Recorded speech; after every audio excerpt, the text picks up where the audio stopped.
What happens when your family doesn't support your dreams? Do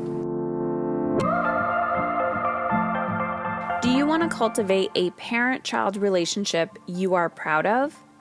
Do you understand why your children actually won't listen to you when you're yelling? Do you know how to deepen the connection with you and your child without actually having to spend more time with them? And how to implement a boundary without feeling the guilt hangover? Do you understand the difference between punishment versus consequence?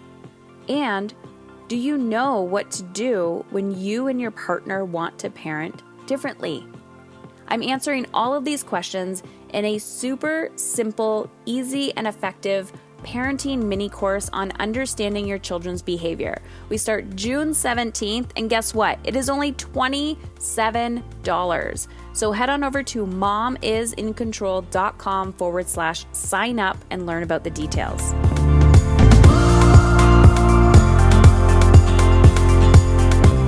Hey ladies, I'm back, and today I want to talk about something that I'm sure we can all resonate with, which is when we have a dream or a want or a desire or a plan, and somebody that is in our inner circle, someone that's close to us, doesn't support our dream or doesn't believe in it.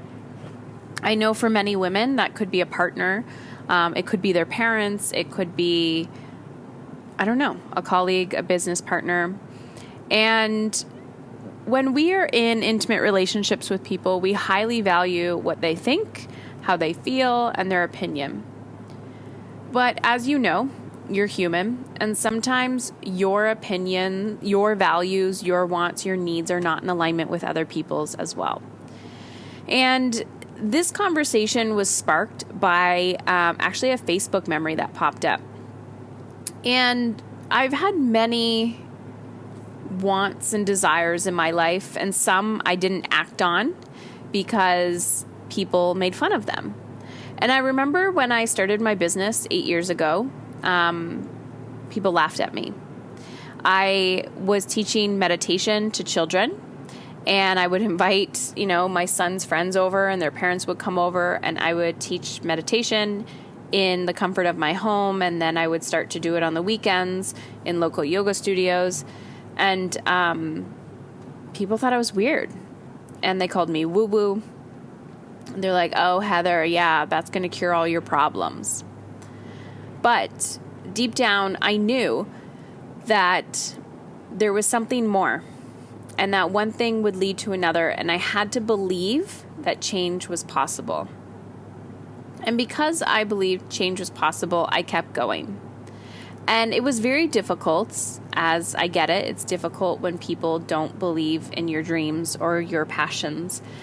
And you have to just keep taking action, even though they don't believe in you. So, again, like I said, the Facebook memory was prompting today's podcast. It was 5 years ago today that I posted a message. This actually makes me want to cry. I posted a message on Facebook that said, 2001 pop-up trailer for sale needs to be gone ASAP. Message me. And the reason why we were selling our pop-up trailer was because I needed money to pay for vitamin C infusions at my naturopath clinic, where I was post-cancer treatment, and I needed to recover my body and my immune system so that I stayed in remission. The type of cancer that I had, the reoccurrence was within 9 to 10 months.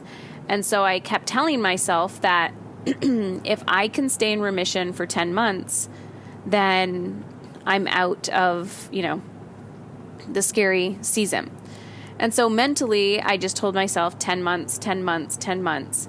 And I'm like, you have to commit to, building your immune system, doing whatever you need to do, getting your body, thriving. And part of that was I was spending almost $600 a week on vitamin C infusions, not to mention all of the supplements that I was taking. And during this time, as you could imagine, I mean, money was tight. It was extremely tight. My business was not where it was today. My husband was barely paying the bills. And I remember that moment when I looked at my husband and I remembered he wasn't going to save me. And I needed to take ownership for the financial life that we wanted, but also I needed to choose to live. And part of choosing to live was choosing to make some decisions that other people did not agree with. My husband, of course, agreed that we needed to sell the trailer. And I remember feeling guilty because I was taking that away from my kids and we weren't going camping that summer. We were literally trying to save every dollar we could to put back into my body so that I could be as strong as I could, so that I could have many more summers with my children. And when I posted that message on Facebook, a family member commented underneath, LOL, laugh out loud. And I know this person, I didn't really understand why they put LOL, but they probably thought I was joking, that I was selling my trailer. But I wasn't. Because behind the scenes, I had to make some decisions that I knew I was going to get judged for. And selling, a trailer is not a big thing. But what this post reminded me of was because I was determined to live, I didn't care what other people thought. I was willing to be committed to the process and to do whatever I needed to do to make sure that I didn't die.